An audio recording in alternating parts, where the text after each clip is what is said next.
জয় শ্রী শ্রী গুরু গৌরাঙ্গ গান্ধার্বিকা গিরিধারী জিউ কি জয়। ভক্তবৃন্দ, ভগবান শ্রীকৃষ্ণ 21 দিন ব্যাপী যে চন্দন অঙ্গে নিয়ে তিনি ভক্তদের সেবার সুযোগ দিয়েছিলেন, সেই গান্ধার্বিকা গিরিধারী প্রভুপাদের প্রাণধন হয়ে আজকের তার শেষ দিন প্রাণ ভরে কৃষ্ণকে দর্শন করে নেন। গোপীগণ কৃষ্ণকে একা পেয়ে কীভাবে কৃষ্ণবর্ণ করে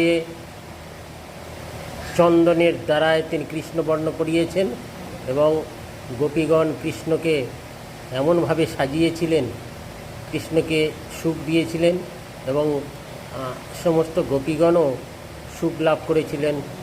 জয় হোক ক্ষীরচোরা গোপীনাথ কি জয় হোক, হে গোপীনাথ জয় হোক, মাধবেন্দ্র পুরীপাত কি জয় হোক।